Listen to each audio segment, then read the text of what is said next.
सुधरने वाला नहीं है। तुम बिना वजह मुझे अपने गले में डाल के बैठी हो। ये मुझे समझ नहीं आ रही उसकी। कभी ऐसे बिहेव करता है जैसे दुनिया में सबसे ज्यादा मुझसे नफरत करता हो। कई साल की सजा जैसी जिंदगी गुजारने से बेहतर है कि रास्ता तब्दील कर लिया जाए। तो रिश्ते इस तरह जुड़ते हैं ना, जैसे तुम्हारा और कामयार का सारी जिंदगी ना जुड़ते हैं ना टूटते हैं।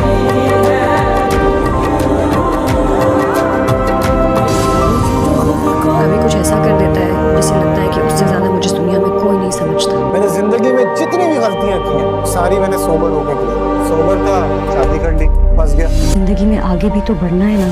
आयरा जैसे ही अपने कमरे में दाखिल होती है तो सामने खावर को देखकर फुल शॉक हो जाती है और तुरंत बोल देती है, यहाँ से निकल जाओ। लेकिन खावर आयरा की तन्हाई का फायदा उठाने लगता है। थोड़ा चीप तरीके से बोलता है, तुम उस कामयार के साथ जबरदस्ती क्यों बंधी हो? उसे छोड़ दो और मुझसे शादी कर लो। मैं आज भी तुमसे प्यार करता हूँ। मैं तुम्हें ऐसे घुट घुट कर जीते हुए नहीं देख सकता। वह जबरदस्ती आयरा का हाथ पकड़ लेता है। आयरा को दर्द होता है और वह गुस्से में कहती है, हाथ छोड़ो मेरा। तभी एंट्री होती है कामयार की। एक पल के लिए उसका खून खल उठता है, लेकिन वह कूल बनने का ड्रामा करता है, क्योंकि वह आयरा को यह फील नहीं करवाना चाहता कि उसे सच में कितनी परवाह है। वह बस ठंडे अंदाज में बोलता है, ओए अगर तुम्हें आयरा से मिलने का इतना ही शौक है तो बाहर जाकर मिल। यह मेरा रूम है, मुझे नींद आ रही है, चुपचाप निकल यहाँ से।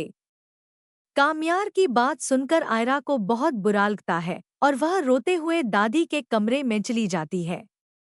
आयरा के जाते ही कामयार खावर को जोरदार थप्पड़ मारता है और बोलता है, आगे से कभी नजर मत आना मुझे वरना। खावर थोड़ा डर कर वहां से निकल जाता है, लेकिन जैसे ही कामयार सोने लगता है आयरा वापस कमरे में आती है और उसका गुस्सा फट पड़ता है।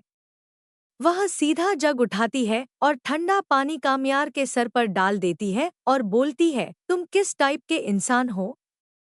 कोई रैंडम बंदा तुम्हारी बीवी का हाथ पकड़कर खड़ा था और तुम्हें कोई फर्क ही नहीं पड़ा। यह सब तुम्हारी गलती का रिजल्ट है कामयार। तुम्हें अंदाजा है खावर को हमारे रूम के बारे में किसने बताया? कामयार सोच में पड़ जाता है। सच में खावर कभी पहले इस रूम में नहीं आया। उसकी इतनी हिम्मत कैसे हुई? आयरा सीधा बोल देती है, यह सब तुम्हारी सोकॉल्ड दोस्त फरीहा का काम है। मुझे पक्का यकीन है उसने ही खावर को भड़काया है। वह चाह रही है तुम मुझे डिवोर्स दे दो। एक पल के लिए कामयार के दिमाग में अजीब ख्याल आता है, लेकिन जैसे ही आयरा बोल्ड टोन में कहती है, अगर तुमने आज के बाद फरीहा से मिलना बंद नहीं किया ना, तो मैं तुम्हें सच में डिवोर्स दे दूंगी। बस इतना सुनते ही कामयार का सारा नशा उतर जाता है। उसका गुस्सा सातवें आसमान पर चढ़ जाता है। वह सीधा फरीहा के घर पहुंचता है और उसका हाथ पकड़कर खींच लेता है। फरीहा की मॉम मेरूम बीच में आती है। कामयार बेटा क्या कर रहे हो?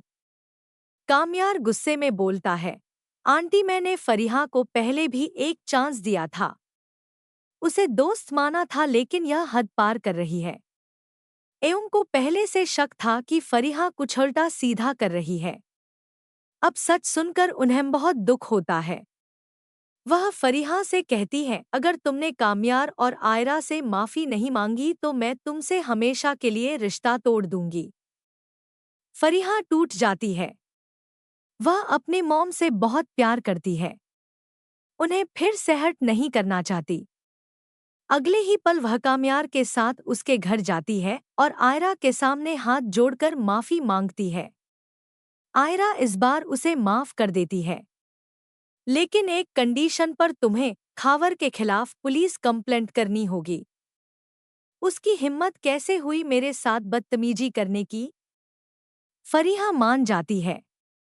वह खुद पुलिस स्टेशन जाकर कंप्लेंट फाइल कर देती है।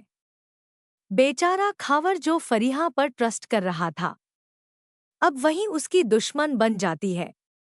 कामयार उसे अरेस्ट करवा देता है। अब दोस्तों असली गेम शुरू होता है। क्या जेल जाने के बाद खावर सुधर जाएगा या और डेंजरस हो जाएगा?